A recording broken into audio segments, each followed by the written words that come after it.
Tänä vuonna mä kilpailin SM-kisoissa Loki-nimisellä hevosella. Loki on Islannin hevonen Fagerang-tallilta ja Loki on ihan mun suosikki, eli sen puoleen oli kaikki perusteet kunnossa.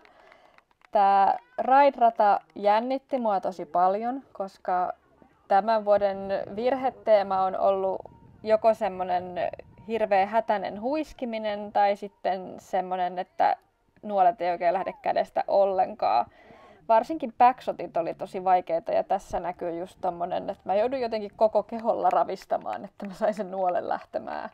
Ja se ei siis lähtenyt puhtaasti, eli mun sormet hidasti jänteen liikettä ja nuoli lähti vähän miten sattuu. Tää seuraava nuoli osui pisteelle, mutta siinä näkyy myös hyvin, miten mun käsi lähtee tonne eteenpäin ja sen ei kuuluisi sinne lähteä. Me mentiin Lokin kanssa aika tarkkaan tuossa 14 sekunnin aikarajassa, eli ei saatu hirveästi aika miinuksia, mutta ei myöskään plussaa. Mutta mä en uskaltanut pyytää Lokilta yhtään enempää vauhtia, koska mä ajattelin, että sit se menee siihen huiskimiseen ja mun tavoite oli vaan ampua hyvällä, kauniilla tekniikalla. Vaikka siellä on noita virheitä, jossa käsi lähtee vähän väärään suuntaan, niin tää ei sentään ole sitä sellaista räiskimistä. Ja tähän 5. kierroksella mä löysin tosi hyvin semmoisen hyvän tekniikan. Siinäkin on virheitä, mutta ne on aika pieniä loppujen lopuksi siihen nähden, mitä ne vois olla. Eli tästä varsinkin tämä viimeinen taulu oli tosi hyvä, tarkka vitonen. 6. kierros jäi videoimatta, mutta siinäkin ihan hyvät osumat ja hyvä tekniikka. Tämä oli 2. tason suoritus, alle pisteen päässä 3. tason suorituksesta. Ja seuraavana päivänä kisattiin tornirata. Torni ei jännittänyt mua läheskään yhtä paljon kuin se raidi, koska mä jotenkin ehkä jo uskoin, että kun mä pystyin sen raidin ampumaan kauniilla tekniikalla, niin kai mä pystyn torniinkin, mutta mä en ehkä stressannut sitä tarpeeksi. Ja sitten se meni siihen, että mä stressasin mun pisteitä, ja se ei ole koskaan hyvä.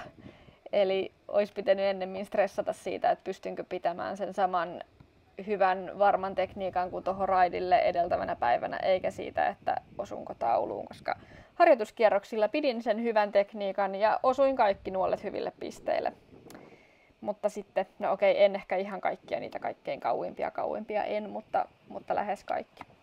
Mutta sitten tosiaan harjoituskierrosten jälkeen, kun kilpailu alkoi, niin sitten romahti kaikki. Romahti tekniikka ja romahti pää. Näistä tähän ekalle frontille mä en päässyt oikein kääntymään tarpeeksi ja se vaikutti, mutta nämä frontit, niin kuin lähemmät frontit oli teknisesti ihan ok, mutta mä en sit vaan niin kuin katsonut, että mihin se nuoli voisi sitten siitä teknisesti ihan oksta laukaisusta lähteä. Eli tää oli ihan fiasko, mutta on tässäkin jotain hyvää. Nämä frontit, niissä on ihan hyvät pidot. Tossa oli vähän lyhyt veto, mutta sitten jostain syystä sideit oli semmoisia hätäisiä roiskasuja.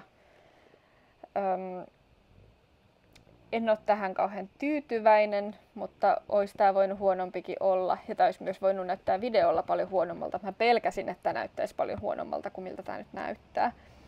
Tämäkin oli pisteiltään 1. tasoa ja alle pisteen päässä 2. tasosta. Huntradan järjestämistä mietittiin tosi pitkään, koska edeltävänä päivänä sato ihan kaatamalla ja tämä pohja oli aika märkä.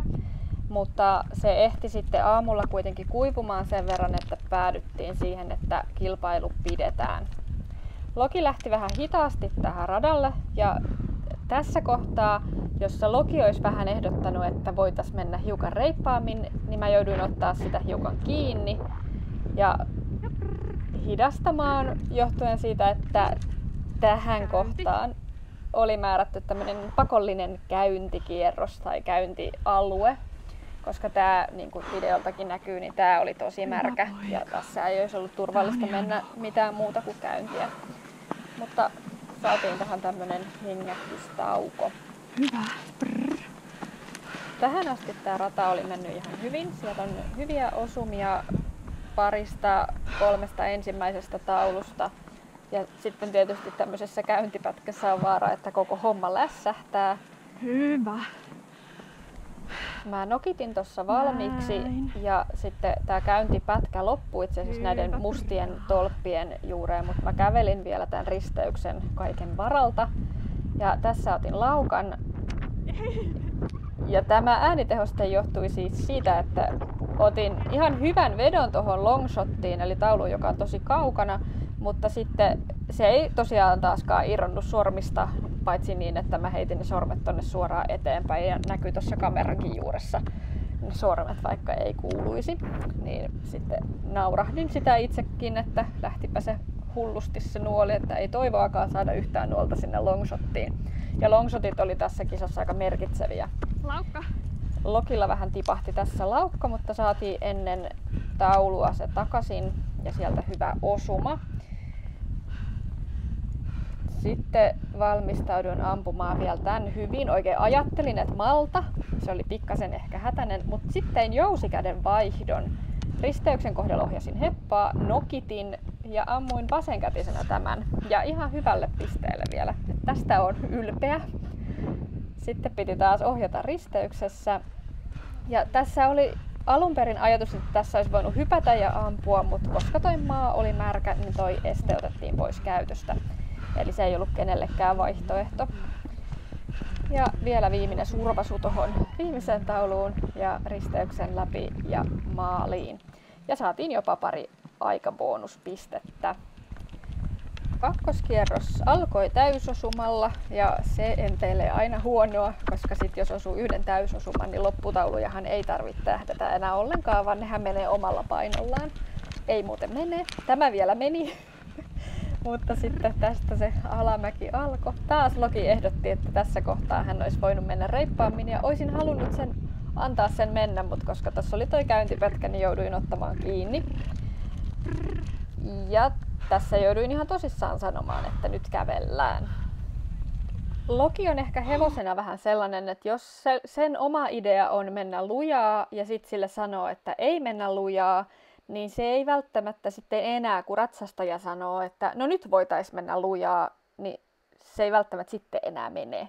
Että täytyy vähän tarttua hetkeen, ja koska minä en tarttunut hetkeen, niin hän oli loppuradan ajan aika tahmea. Vedä taakse. Nyt otin vähän Vedä taakse. uudet ohjeet käyttöön tähän longshotille, ja nämä oli teknisesti parempia, ja nämä oli myös paljon lähempänä, mutta ei pisteillä. Ja tosiaan kisahan voitettiin noilla longshoteilla, että se, että niihin ei osunut, niin sakotti aika paljon, vaikka tämä olisi muuten mennytkin ihan hyvin tämä rata. Tämän taulun ammuin tuonne taulun reunaan, ei pisteille. Ja sitten tässä kohtaa Loki hiukan hyyty. Otettiin vähän pidempi pätkä tuossa ravia. Saatiin uusi laukka. Hyvä. Vähän kompuroi. Sitten tulee taas malliesimerkki siitä, kuinka mä kyllä vedän ihan hyvin, mutta sitten toi mun käsi näkyy tuolla videon alareunassa ja sen ei kuuluisi siellä näkyä, jos se laukaisu on puhdas.